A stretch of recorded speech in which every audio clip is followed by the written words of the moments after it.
नौकरी दोस्त Umesh sir YouTube channel पर आपका स्वागत। यदि आप लाइब्रेरियन स्टूडेंट्स हैं तो आप सही प्लेटफॉर्म पर। अगर आप अभी तक सब्सक्राइब नहीं किए हैं इस चैनल को तो सब्सक्राइब कर लीजिए, क्योंकि इस चैनल पर आपको परीक्षा में पूछे जाने वाले प्रश्नों का पैटर्न, परीक्षा में किस तरह से प्रश्न पूछा जाता है, वह सभी तरीका इस चैनल पर बताया जाता है। और आप यहाँ पर इस चैनल के माध्यम से फ्री स्टडी मटेरियल्स और फ्री टेस्ट में शामिल हो सकते हैं।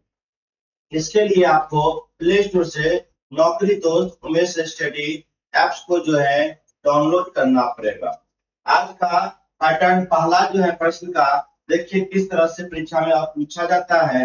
आपको मैं वही बताने वाला हूँ। आप वीडियो को स्किप कीजिएगा तो इसमें जो न्यू न्यू क्वेश्चन है आपके न्यू पैटर्न पर आधारित है, वो आप नहीं समझ पाएंगे। इसलिए बिना स्किप किए हुए पूरे वीडियो को, पूरी क्लास को अंत तक आप अवश्य देखिए। और नौकरी दोस्त प्ले स्टोर से एप्लीकेशन को डाउनलोड कर लीजिए अगर नहीं डाउनलोड किए हैं तो, और उसमें फ्री बैच को ज्वाइन कर लीजिए और टेस्ट दीजिए। आज का क्लास जो है रात्रि 9 बजे से टेस्ट आरंभ रहेगा। आप उस टेस्ट में 9 बजे से शामिल हो सकते हैं। तो सबसे पहला प्रश्न है, यदि किसी छात्र को पुस्तकालय विज्ञान के जनक तथा हैवलॉज दोनों बताना हो तो सही संयोजन कौन सा होगा।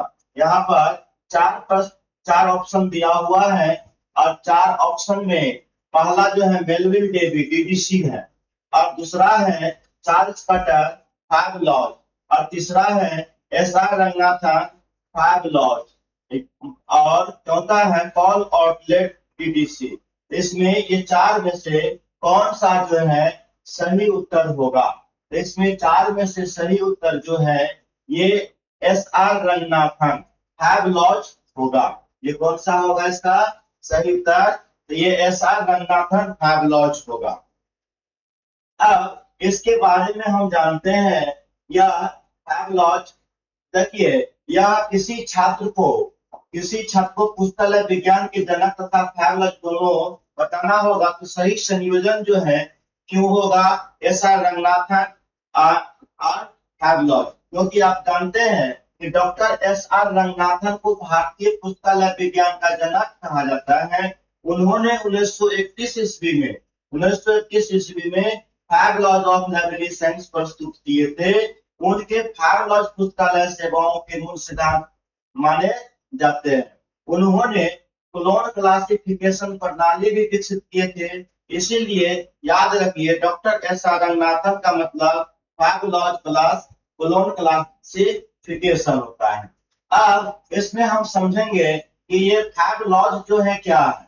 तो ये फाइव लॉज जो है, सबसे पहला बुक्स आर फॉर यूज, पुस्तकें उपयोग के लिए, और दूसरा है एवरी रीडर्स टीच हर बुक, प्रत्येक पाठक को उसकी पुस्तक मिले। तीसरा है एवरी बुक इट्स रीडर, प्रत्येक पुस्तक को उसका पाठक मिले। और चौथा है save the time for the reader, पाठक का समय बचे। और पांचवा है लाइब्रेरी इज ग्रोइंग ऑर्गेनिज्म, उसका लय एक बढ़ता हुआ जीव है। तो यही डॉक्टर एस आर रंगनाथन ने अपने हैवलॉज में यह 5 सिद्धांत दिए थे। आप इसे याद रख लेंगे, याद करेंगे। अब है नेक्स्ट क्वेश्चन। नेक्स्ट क्वेश्चन है, एक पुस्तकालय अध्यक्ष पुस्तक को उसके विषय के अनुसार संख्या प्रदान कर रहा है। वह मुख्य रूप से किस प्रक्रिया का कार्य कर रहा है। एक पुस्तकालय अध्यक्ष पुस्तक को उसके विषय के अनुसार संख्या प्रदान कर रहा है, तो वह मुख्य रूप से किस प्रक्रिया का कार्य कर रहा है। इसका सही उत्तर क्या होगा, आप लोग कमेंट में अवश्य कीजिए, कमेंट में लिखिए। पहला ऑप्शन है सूचीकरण, दूसरा है संदर्भ सेवा, तीसरा है परिसंचरण, और चौथा है वर्गीकरण। तो इसका सही उत्तर क्या होगा, वर्गीकरण होगा। इसका सही उत्तर वर्गीकरण होगा। अब इसका एक्सप्लेनेशन के बारे में जानते हैं। यह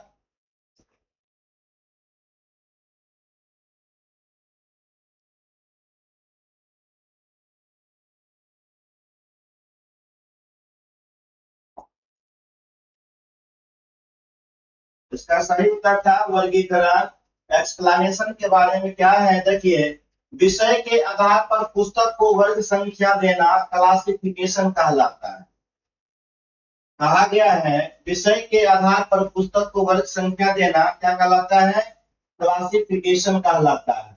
और एक लाइब्रेरियन जो है, पुस्तकालय अध्यक्ष क्या कर रहे हैं, तो पुस्तक को उसके विषय के अनुसार ही संख्या प्रदान कर रहे हैं, तो वह अवश्य क्या कर रहा है, तो क्लासिफिकेशन, वर्गीकरण कर रहा है। कैटालॉगिंग में पुस्तक का विवरण तैयार किया जाता है और पुस्तक को उसके विषय सब्जेक्ट के अनुसार व्यवस्थित करना ही क्या कहलाता है, वर्गीकरण कहलाता है। वर्गीकरण वर्गीकरण में पुस्तक के विषय का विश्लेषण करके उसके उपयुक्त वर्ग संख्या, क्लास नंबर प्रदान की जाती है। इसका उद्देश्य समान विषय की पुस्तकों को एक साथ व्यवस्थित करना होता है। और ऐसा रंगनाथन ने प्रसिद्ध अपने कोलोन क्लासिफिकेशन में अपने सीसी में इसका उल्लेख किए हुए हैं। और इसलिए पुस्तक को विषय के अनुसार संख्या प्रदान करने की प्रक्रिया वर्गीकरण, क्लासिफिकेशन कहलाता है। और एक पुस्तकालय पुस्तक को उसके विषय के अनुसार संख्या प्रदान करता है, तो वह मुख्य रूप से वर्गीकरण का कार्य कर रहा है। समझ गए हैं? परीक्षा में इसी पैटर्न से परीक्षा में क्वेश्चंस को पूछा जाता है। अगर आप मेरे इस क्लास को, इस तरह के क्लास को प्रत्येक दिन देखते हैं, तो आपको कहीं भी तैयारी करने की आवश्यकता नहीं है। आप मेरे इस प्लेटफॉर्म पर अच्छी तैयारी कर सकते हैं और सफलता को अचीव कर सकते हैं। नेक्स्ट क्वेश्चन है, नेक्स्ट क्वेश्चन, यदि किसी पुस्तक पर ISBN अंकित है तो यह क्या दर्शाता है? तो देखिए, अगर किसी पुस्तक पर ISBN अंकित है तो वह क्या दर्शाता है? 4 ऑप्शन है, इसका सही उत्तर क्या होगा, कमेंट कीजिए। पहला है पुस्तक की अंतरराष्ट्रीय पहचान, दूसरा है पुस्तक का मूल्य, तीसरा है पुस्तक का नाम, चौथा है लेखक का कोड। तो वह क्या कर रहा है, तो वह जो है पुस्तक की अंतरराष्ट्रीय पहचान दे रहा है। यदि किसी पुस्तक पर ISBN अंकित है, इसका मतलब जो है पुस्तक की अंतरराष्ट्रीय पहचान हो गई है और इसका सही उत्तर ए होगा। अब देखिए एक्सप्लेनेशन इसका क्या कह रहा है। यदि पुस्तक पर ISBN अंकित है तो यह ISBN का पूरा नाम क्या होता है, इसको भी याद रखना पड़ेगा। इंटरनेशनल स्टैंडर्ड बुक नंबर होता है। International standard book number ISBN कहलाता है। यह अंतरराष्ट्रीय मानक पुस्तक संख्या होती है। यह ISBN का पूरा नाम होता है, इंटरनेशनल स्टैंडर्ड बुक नंबर।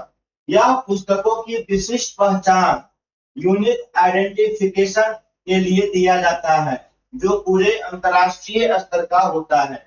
समानतः किसी पुस्तक के विशिष्ट संस्करण और प्रकाशन की पहचान ISBN से ही की जाती है। और ISBN पुस्तक की विषय वस्तु का वर्गीकरण नहीं बताता है, बल्कि पुस्तक संस्करण की पहचान में सहायता करता है। वर्तमान में ISBN में कुल कितने अंक होते हैं, 13 अंक होते हैं।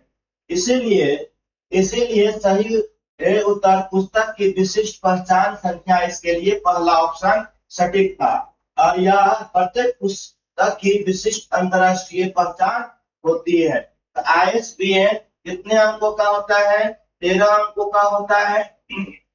और यह इंटरनेशनल स्टैंडर्ड बुक नंबर होता है, जो किसी भी बुक को क्या करता है, अंतरराष्ट्रीय संख्या, पहचान संख्या प्रदान करता है। अगला क्वेश्चन है, यदि किसी पत्रिका पर ISSN लिखा हुआ है तो इसका अर्थ क्या होता है? 4 ऑप्शन है, इसका सही उत्तर क्या होगा, आप कमेंट में अवश्य लिखिए। अब जैसे पहला है शोध पत्र, प्रबंध, कार्मिक प्रकाशन, पुस्तक, विश्वकोश। ये ISSN जो है क्या होता है, तो इसका सही उत्तर होगा कार्मिक प्रकाशन, सीरियल पब्लिकेशन होता है। देखिए इसका सही उत्तर क्या है, कार्मिक प्रकाशन, सीरियल पब्लिकेशन होता है। अब इसके बारे में एक्सप्लेनेशन देख लीजिए। ISSN क्या लिखा हुआ रहता है अगर किसी पत्रिका पर, इसका अर्थ क्या होगा? इसका पूरा नाम होता है इंटरनेशनल स्टैंडर्ड सीरियल नंबर होता है। और ISBN का क्या होता है? इंटरनेशनल स्टैंडर्ड बुक नंबर होता है। ISBN और ISSN में दोनों में अंतर होता है। यह अंतरराष्ट्रीय मानक क्रम संख्या होता है। यह पत्रिकाओं, जर्नल, समाचार पत्र तथा अन्य धारावाहिक प्रकाशनों की विशिष्ट पहचान के लिए इसका प्रयोग किया जाता है। किसका? ISSN का। और ISSN में मुख्यतः 8 अंक का होता है, जैसे 1 2 3 4 5 6 7 8 इस तरह से होता है। और ISBN का उपयोग पुस्तकों के लिए, जबकि ISSN का उपयोग धारावाहिक या सीरियल पब्लिकेशन के लिए किया जाता है। तो यह सीरियल नंबर के लिए कहता है और वह बुक नंबर के लिए कहता है। ISBN जो होता है इंटरनेशनल स्टैंडर्ड बुक नंबर होता है और ISSN जो है इंटरनेशनल स्टैंडर्ड सीरियल नंबर होता है। इसीलिए यह एक क्या है? धारावाहिक सीरियल प्रकाशन है जिसकी विशिष्ट पहचान के लिए ISSN दिया जाता है। ISSN केवल पत्रिकाओं, जर्नल एवं अन्य कार्मिक प्रकाशनों के लिए दिया जाता है। तो यह आप समझ गए होंगे इस क्वेश्चंस को। अब अगला पैटर्न क्या है, अगला क्वेश्चंस क्या है, उसको भी समझने की कोशिश करते हैं। अगला क्वेश्चंस है, पुस्तकालय में कंप्यूटर के माध्यम से पुस्तक खोजने की सुविधा किससे संबंधित है? 4 ऑप्शन दिया हुआ है यहाँ आपका। पहला है DDC, OPAC, और तीसरा है ISBN, चौथा है InfiniBnet। इसमें से सही उत्तर क्या होगा? इसमें सही उत्तर जो है OPAC होगा। क्या होगा? इसका सही उत्तर OPAC होगा। तो पुस्तकालय में कंप्यूटर के माध्यम से पुस्तक खोजने की सुविधा किससे संबंधित है? तो यह जो है OPAC से संबंधित है। अब ये OPAC आखिर है क्या? तो पुस्तकालय में कंप्यूटर के माध्यम से पुस्तक खोजने की सुविधा किससे संबंधित है? OPAC से। और OPAC जो है ऑनलाइन पब्लिक एक्सेस कैटालॉग होता है इसका पूरा नाम। और इससे उपयोगकर्ता कंप्यूटर के माध्यम से पुस्तक खोज सकता है। यह OPAC। नेक्स्ट क्वेश्चन है अगला, यदि कोई छात्र कहे कि लाइब्रेरी केवल पुस्तकों को रखने का स्थान है, तो यह कथन क्या होगा? क्या यह पूर्णतः सत्य है? क्या यह आंशिक रूप से सही है? क्या यह गलत है? क्योंकि आधुनिक पुस्तकालय सूचना केंद्र भी है और इनमें से कोई नहीं। क्या इसका सही उत्तर होगा? तो इसका सही उत्तर होगा यह गलत है, क्योंकि आधुनिक पुस्तकालय सूचना केंद्र भी होता है। इसीलिए अगर कोई छात्र कहता है कि लाइब्रेरी केवल पुस्तकों को रखने का स्थान है, तो यह बिल्कुल सरासर क्या है? यह गलत है। इसका सही उत्तर क्या होगा? सी होगा। क्यों? क्योंकि आधुनिक पुस्तकालय केवल पुस्तकालय संग्रह नहीं करता है, वहां सूचना सेवाएं, डिजिटल संसाधन और शोध सहायता भी प्रदान करता है। इसलिए क्या होगा? इसलिए इसका सही उत्तर जो है गलत सी नंबर होगा, गलत, क्योंकि आधुनिक पुस्तकालय सूचना केंद्र भी होता है। अगला क्वेश्चन है, निम्न में से कौन सा युग्म सही नहीं है? पहला देखिए DDC, मेलविल डेवी। इस तरह का क्वेश्चन 5 को परीक्षा में आपका अवश्य रहेगा, जो इस पैटर्न का प्रश्न रहेगा, ये याद रखिए। और DDC, Melvil Dewey, colon classification, Ranganathan, हैवलॉज, Charles Cutter, OPAC, online catalogue. इसमें सही उत्तर इसका कौन सा होगा? जो सही युग्म नहीं है। तो यह जो है हैवलॉज, चार्ल्स कटर ने नहीं दिया है। किसने दिया है? डॉक्टर SR रंगनाथन जी ने दिए हैं। इसलिए इसका सही उत्तर क्या होगा? हैवलॉज, चार्ल्स कटर होगा।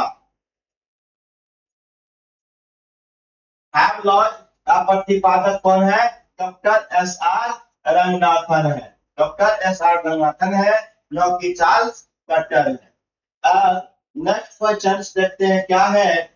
नेक्स्ट क्वेश्चन है, यदि किसी पुस्तकालय का पूरा कार्य कंप्यूटर के माध्यम से संचालित हो रहा है तो इसे क्या कहा जाता है? चार ऑप्शन दिया हुआ है, पुस्तक सूची है, लाइब्रेरी ऑटोमेशन है, इंडेक्सिंग है, एब्स्ट्रैक्टिंग है। कौन सा होगा इसमें से चार ऑप्शन में से सही उत्तर क्या होगा? आप लोग जल्दी से कमेंट कीजिए, देखिए कौन सा सही उत्तर होता है। इसका सही उत्तर होगा लाइब्रेरी ऑटोमेशन होगा। क्या होगा? Library automation. लाइब्रेरी ऑटोमेशन जो होता है पुस्तकालय के सभी कार्यों का कंप्यूटरीकरण कहलाता है। इसलिए इसका सही उत्तर क्या होगा? लाइब्रेरी ऑटोमेशन होगा। नेक्स्ट क्वेश्चन है, एक विद्यार्थी पुस्तकालय में केवल समाचार पत्र पढ़ने आता है, वह पुस्तकालय के किस संसाधन का उपयोग कर रहा है? देखिए एक पैटर्न सब जो है ना परीक्षा के लिए उपयोगी है, यह प्रश्न सब उपयोगी है। आप अवश्य जो है पूरे प्रश्न को देखिए। कहता है एक विद्यार्थी पुस्तकालय में केवल समाचार पत्र पढ़ने आता है, वह पुस्तकालय के किस संसाधन का उपयोग कर रहा है? तो ये पहला है सीरियल पब्लिकेशन, दूसरा है नॉन बुक मटेरियल, तीसरा है रेफरेंस बुक, चौथा है क्लासिफिकेशन।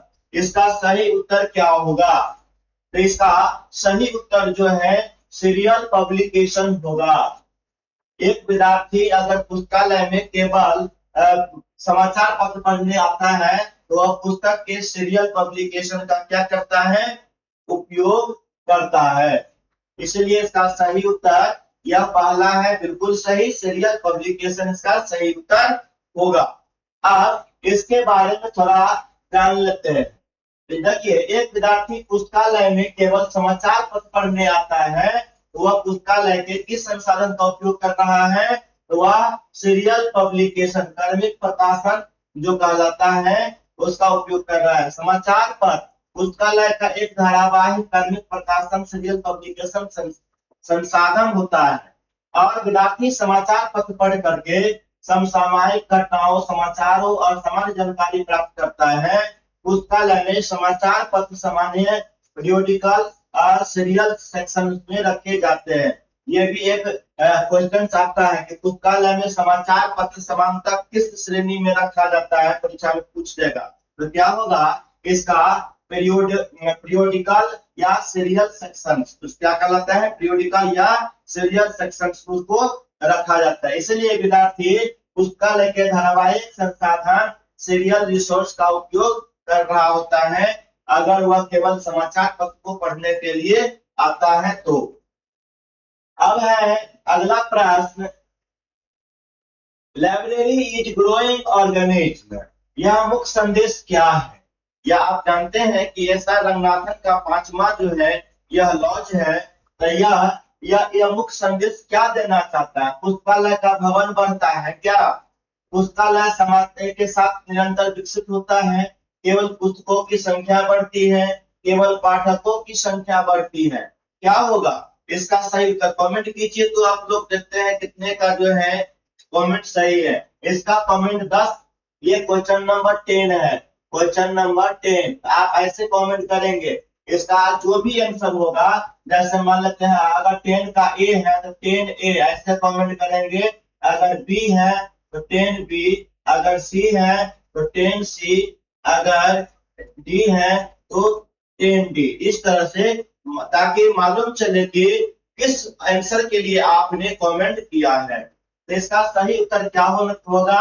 तो पुस्तकालय समय के साथ निरंतर विकसित होता रहता है। क्या होगा? 10B। जितने भी स्टूडेंट्स 10B दिए हैं वो सबका सही उत्तर है। और जिन्होंने यह अगर बी नहीं आप टिक किए हैं, कमेंट में बी नहीं लिखे हैं, तो घबराने की आवश्यकता नहीं है, थोड़ा आपको मेहनत करने की आवश्यकता है। आप मेहनत कीजिए और सफलता अवश्य मिलेगी। अगला क्वेश्चन, इसका एक्सप्लेनेशन भी देख लेते हैं। कहता है यह रंगनाथन का 5वां नियम है, पुस्तकालय नई तकनीकी सेवाओं संसाधनों के साथ विकसित हो रहा होता है। अगला क्वेश्चन क्या है? तो देखिए यदि किसी पुस्तकालय में 000 से लेकर के 900 तक विषयों का विभाजन किया गया है तो वह किस प्रणाली का उपयोग कर रहा है? इसका क्या होगा? सही कमेंट जो है अवश्य आप कीजिए। इसका भी आप 11A, 11B, 11C और 11D ऐसे कमेंट कर सकते हैं। इसका सही उत्तर क्या होगा? तो देखिए इसका सही उत्तर जो है डीडीसी होगा। डीडीसी, तो ये डीडीसी जो है, देखिए डीडीसी बिल्कुल सही उत्तर है। अब यह डीडीसी संपूर्ण ज्ञान को 10 मुख्य वर्गों में क्योंकि बांटता है, वह 10 मुख्य वर्ग जो है 00 से ले ये 000 से लेकर के 900 तत्वों में बांटा गया है। नेक्स्ट क्वेश्चन है एवरी बुक इट्स रीडर का वास्तविक अर्थ क्या है? यह भी डॉक्टर एस.आर. रंगनाथन का ही यह 5 लॉज में से एक लॉज है। कहता है एवरी बुक इट्स रीडर, हर पुस्तक का लेखक होना चाहिए। यह 12 क्वेश्चन है। 12A होगा, ये 12B होगा, ये 12C होगा और 12D होगा। क्या इसका सही उत्तर होगा? आप लोग अवश्य जो है कमेंट कीजिए। देखिए कि आपका कितना सही उत्तर हो रहा है। तो इसका सही उत्तर 12D होगा। क्या होगा? 12D होगा। प्रत्येक पुस्तक अपने उपयुक्त पाठक तक पहुंचे, यह इसका सही उत्तर होगा। बिल्कुल सही। यह देखिए प्रत्येक पुस्तक किसी न किसी पाठक के लिए क्या होता है? उपयोगी होती है। जो पुस्तक को आप नहीं पसंद करते हैं, हो सकता है किसी अन्य के द्वारा वो पुस्तक के क्या हो यह पसंद किया जा रहा हो। ऐसा नहीं है कि वह पुस्तक कोई नहीं पसंद करता है, तो वह किसी न किसी के लिए क्या होता है? उपयोगी होती है। और पुस्तकालय का कार्य उस पुस्तक को उचित पाठक तक पहुंचाना ही होता है। इसलिए यह 12 का क्या होगा? डी आंसर सही होगा। अतः यह 12 का डी जो है सही उत्तर था। अगला क्वेश्चन है निम्नलिखित में से कौन सा कथन औपक के बारे में सही है? 4 ऑप्शन है। यह क्वेश्चन नंबर 13 है। इसमें भी आपको 13A, 13B और 13C, 13D इस तरह से ऑप्शन कमेंट कीजिए कौन सा सही उत्तर होगा। यहाँ पर पहला है यह वर्गीकरण प्रणाली है, यह ऑनलाइन पुस्तक खोज प्रणाली है, यह पुस्तक का कोड है, यह पुस्तकालय भवन है। तो मैंने पिछले प्रश्नों में बताया हूं कि ऑफेक जो होता है यह पुस्तकालयों में कंप्यूटर के द्वारा पुस्तकों को खोजने के में क्या कहता है? सहायता किया जाता है। तो यह ऑनलाइन पुस्तक खोज प्रणाली होता है। इसलिए 12B क्या होगा? इसका एकदम सही उत्तर होगा। यह बिल्कुल यह बी जो है इसका सही उत्तर है। अब देखिए ऑफेक के माध्यम से पुस्तकालय की पुस्तकों की ऑनलाइन खोज की जाती है। इसलिए यह क्या होगा? 13 का बी जो है सही उत्तर होगा। नेक्स्ट क्वेश्चन है 14। यदि किसी प्रतियोगी परीक्षा में नेशनल लाइब्रेरी पूछा जाए तो सही उत्तर क्या होगा? दिल्ली, कोलकाता, मुंबई, चेन्नई। यह क्वेश्चन नंबर 14 है और इसके लिए भी आप 14A, 14B, 14C, 14D करके कमेंट कर सकते हैं। इसका सही उत्तर जो है कोलकाता होगा। क्या होगा? कोलकाता। यदि किसी प्रतियोगी परीक्षा में पूछा जाए नेशनल लाइब्रेरी, इसका मतलब जो हो गया यह सही उत्तर कोलकाता को इंगित करेगा। इसलिए इसका सही उत्तर क्या होगा? 14 का बी होगा। और यह जो है यह भारत का राष्ट्रीय पुस्तकालय बेल्वेडियर स्टेट कोलकाता में स्थित है। इसलिए नेशनल लाइब्रेरी में से कोलकाता। और यह अगर पूछ दिया जाए कि भारत का राष्ट्रीय लाइब्रेरी जो है कहाँ स्थित है, तो बेल्वेडियर स्टेट में, कहा? कोलकाता में है यह। अगला क्वेश्चन है, लाइब्रेरी शब्द की उत्पत्ति किस भाषा के शब्द से मानी जाती है? यह क्वेश्चन नंबर 15 है और इसके लिए भी आप 15A, 15B और 15C, 15D सही ऑप्शन टिक कर सकते हैं। तो इसमें कौन सा सही उत्तर होगा आप कमेंट में कीजिए, लिखिए इसका सही उत्तर क्या होगा। लाइब्रेरी शब्द की उत्पत्ति किससे हुआ है? ग्रीक से हुआ है? नहीं। क्या लैटिन से हुई है? हाँ। इंग्लिश से हुई है? नहीं। फ्रेंच से हुई है? नहीं। इसका सही उत्तर क्या होगा? लैटिन होगा। इसलिए यह बिल्कुल सही है। अब देखिए, आखिर यह लाइब्रेरी शब्द जो है लैटिन के लाइबर शब्द से बना हुआ है, जिसका अर्थ होता है पुस्तक। लाइब्रेरी शब्द की उत्पत्ति लैटिन भाषा के लाइबर शब्द से हुई है। यह सब पूछता रहता है। लाइबर का अर्थ ही होता है पुस्तक या वृक्ष की भीतरी छाल, इनर बॉक्स ऑफ ट्री होता है। प्राचीन समय में वृक्ष की भीतरी छाल पर लेखन किया जाता था, इसीलिए लाइबर शब्द का संबंध पुस्तक से माना गया है। परीक्षा के दृष्टि से क्या उपयोगी है इसमें? लाइब्रेरी शब्द की उत्पत्ति लैटिन भाषा से हुई है और यह मूल शब्द क्या है इसका? लाइबर है। लाइबर का अर्थ होता है वृक्ष की भीतरी छाल या पुस्तक। लाइब्रेरी का अर्थ होता है पुस्तकों का संग्रह स्थान या पुस्तकालय। इसमें ये 4 पॉइंट को याद रखने हैं। आप इस 4 पॉइंट को अवश्य याद रखेंगे। अगला क्वेश्चन है, निम्न में से कौन सा संगठन विश्वविद्यालय पुस्तकालयों के नेटवर्क से संबंधित है? 4 ऑप्शन है। यह क्वेश्चन नंबर 16 है। क्वेश्चन नंबर 16 है। इसमें कौन सा सही उत्तर होगा? 16A, 16B, 16C और 16D। इसका सही उत्तर क्या होगा? आप अवश्य इसको कमेंट कीजिए।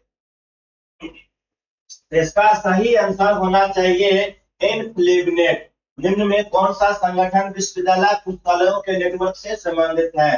तो इनफ्लिबनेट जो होता है यह यूनिवर्सिटियों के लाइब्रेरियों से क्या करता है? जोड़ने का काम करता है। तो यह इसका सही उत्तर बिल्कुल इनफ्लिबनेट है। और देखिए, यह विश्वविद्यालय को सूचना एवं पुस्तकालय नेटवर्क से जोड़ने का कार्य करता है। अगला क्वेश्चन है, यदि किसी छात्र को किसी विषय पर सही जानकारी खोजनी हो तो पुस्तकालय की कौन सी सेवा सबसे अधिक उपयोगी होगी? यह क्वेश्चन नंबर 17 है। यह क्वेश्चन नंबर 17 है। या इसमें भी 17A, 17B और 17C जो है, 17D जो है कमेंट कर सकते हैं और अपना मूल्यांकन कर सकते हैं। इसमें सही उत्तर क्या होगा? यदि किसी छात्र को किसी विषय पर सही जानकारी खोजनी हो तो पुस्तकालय की कौन सी सेवा सबसे अधिक उपयोगी होगी? इसमें सबसे सही उपयोगी क्या होगी? तो ये परिसंचरण सेवा, संदर्भ सेवा। इसमें सही उत्तर का क्या होना चाहिए? संदर्भ सेवा होना चाहिए। बिल्कुल सही। यह संदर्भ सेवा जो है इसका सही उत्तर है।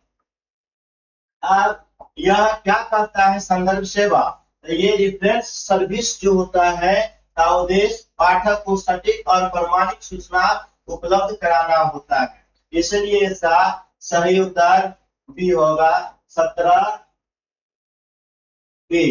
अगला क्वेश्चन है, कोहा का उपयोग मुख्य रूप से किस उद्देश्य से किया जाता है?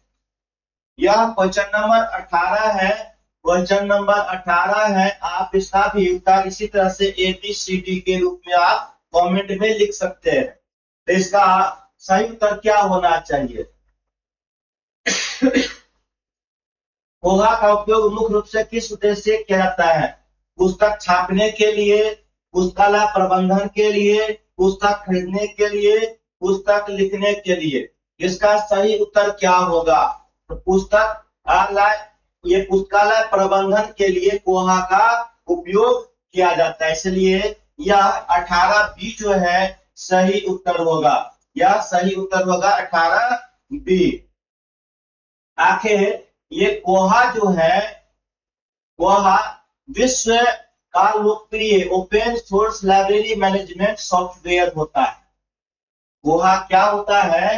तो ओपन सोर्स लाइब्रेरी जो है मैनेजमेंट सॉफ्टवेयर होता है, जो एक विश्व का एक लोकप्रिय सॉफ्टवेयर है। और कोहा एक open source integrated library management system ILMS है, जिसका उपयोग पुस्तकालय के सभी कार्यों को कंप्यूटरीकृत ऑटोमेटेड करने के लिए किया जाता है। परीक्षा की दृष्टि से यह बहुत ही महत्वपूर्ण प्रश्न होता है और इससे ज्यादा प्रश्न पूछा जाता है। और इसमें जो संभावित जो महत्वपूर्ण जो तथ्य है मैं आपको बताने वाला हूं। आप जो है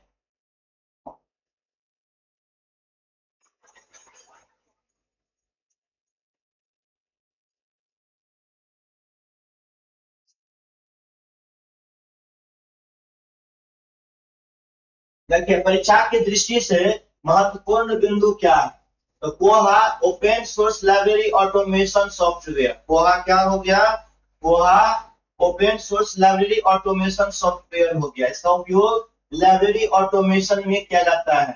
कोहा एक इंटीग्रेटेड लाइब्रेरी मैनेजमेंट सिस्टम है, इसे ILMS के नाम से भी जाना जाता है। कोहा वेब बेस्ड होता सॉफ्टवेयर है। कोहा निःशुल्क, फ्री एवं मुक्त स्रोत ओपन सोर्स सॉफ्टवेयर है। कोहा का प्रथम संस्करण 1999 ईस्वी में जारी हुआ था। कोहा का विकास कैटिको कम्युनिकेशन न्यूजीलैंड के द्वारा किया गया। कोहा माओरी भाषा का शब्द है, जिसका अर्थ होता है कि उपहार। कोहा का क्या अर्थ होता है? तो वह उपहार होता है। और कोहा के कुछ मॉड्यूल भी है। कोहा के प्रमुख मॉड्यूल देखिए क्या है।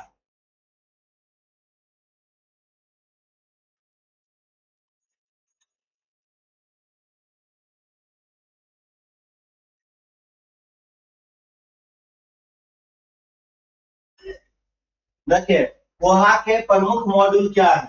तो सबसे पहला है एक्विजिशन, अधिग्रहण, कैटालॉगिंग, सूचीकरण, सर्कुलेशन, पुस्तक निर्गमन एवं वापसी, औपैक, ऑनलाइन सार्वजनिक अभिगम सूची, सीरियल कंट्रोल, धारावाहिक नियंत्रण, पैटर्न मैनेजमेंट, सदस्य प्रबंधन, रिपोर्ट्स और एडमिनिस्ट्रेशन प्रशासन। और कोहा, कोहा का तो अर्थ आप समझ गए हैं कि कोहा का अर्थ गिफ्ट होता है, उपहार होता है। और इसका लाभ क्या है? तो इसका लाभ के बारे में भी क्या करते हैं, चर्चा कर लेते हैं। देखिए, कोहा का लाभ क्या है?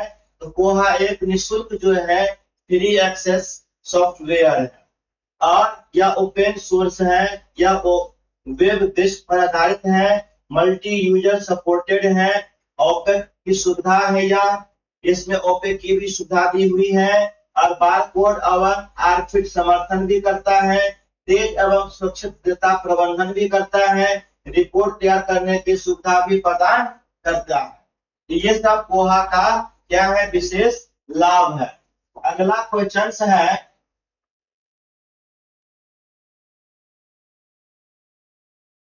देखिए, पुस्तकालय विज्ञान को सामाजिक विज्ञान क्यों कहा जाता है? पुस्तकालय विज्ञान को सामाजिक विज्ञान क्यों कहा जाता है? यह क्वेश्चन नंबर 19 है। इसका सही उत्तर क्या होगा? पहला है क्योंकि इसमें गणित पढ़ाया जाता है, क्योंकि यह समाज की सूचना आवश्यकताओं को पूर्ति करता है, क्योंकि इसमें केवल पुस्तकें होती हैं, क्योंकि इसमें विज्ञान की पुस्तकें होती है। इसका सही उत्तर क्या होगा? कमेंट कीजिए। आप 19A, 19B, 19C, 19D करके भी आप कमेंट कर सकते हैं। तो इसका सही उत्तर होगा क्योंकि यह समाज की सूचना आवश्यकताओं को की पूर्ति करता है, इसलिए इसका सही उत्तर बी होगा, बिल्कुल सही। अब इसके बारे में थोड़ा जानते हैं। तो ये पुस्तकालय विज्ञान को सामाजिक विज्ञान क्यों कहा जाता है? तो देखिए, पुस्तकालय पुस्तकालय विज्ञान का उद्देश्य समाज को ज्ञान सूचना उपलब्ध कराना होता है, इसीलिए इसे सामाजिक विज्ञान माना जाता है। पुस्तकालय विज्ञान मानव एवं समाज की सेवा से संबंधित होता है। यह समाज की सूचना आवश्यकताओं की पूर्ति करता है। ज्ञान, शिक्षा एवं साक्षरता के प्रसार में महत्वपूर्ण भूमिका निभाता है। शिक्षा, अनुसंधान एवं आजीवन अभिगम लाइफ लॉन्ग लर्निंग को प्रोत्साहित करता है। सभी वर्गों के लोगों को समान रूप से सूचना उपलब्ध कराता है। सामाजिक, सांस्कृतिक और बौद्धिक विकास में योगदान देता है। सूचना संसाधनों का संग्रह, संगठन, प्रसार पर समाज के हित में करता है। यह लोकतांत्रिक मूल्यों में सूचना तक समान पहुंचाता है। इक्वल एक्सेस टू इंफॉर्मेशन को बढ़ावा देता है। यह उपयोगिता केंद्रित, यूजर सेंटर्ड सेवा प्रदान करता है। समाज और सूचना के बीच सेतु, ब्रिज का कार्य भी करता है। और आज का लास्ट क्वेश्चन रहा यह। अब यह जो है आज का लास्ट क्वेश्चन है, यदि किसी छात्र को लाइब्रेरी साइंस का सबसे उपयुक्त उद्देश्य बताना हो तो वह क्या होगा? यह क्या होगा? यह क्वेश्चन नंबर 20 है। क्वेश्चन नंबर 20 है। पुस्तक संग्रह होगा, सूचना का संग्रह एवं प्रसार होगा, भवन निर्माण होगा, पुस्तक विक्रय होगा। इसमें कौन सा सही उत्तर होगा? इसका सही उत्तर जो है, इसका सही उत्तर सूचना का संगठन एवं प्रसार होगा। सूचना का संगठन एवं प्रसार इसका सही उत्तर होगा।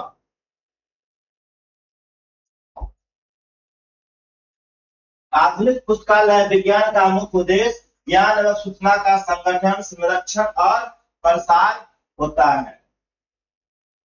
आज का क्लास में यही 20 क्वेश्चंस पर आधारित था। अब अगला क्लास में मैं 21 से कंटिन्यू जो है 50 तक बताऊंगा 30 क्वेश्चंस।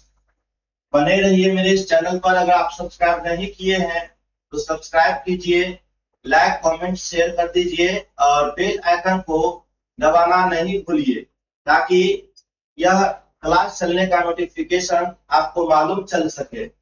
और आप अधिक से अधिक कमेंट और शेयर अवश्य कीजिए। मिलते हैं नेक्स्ट क्लास में। जय हिंद, जय भारत।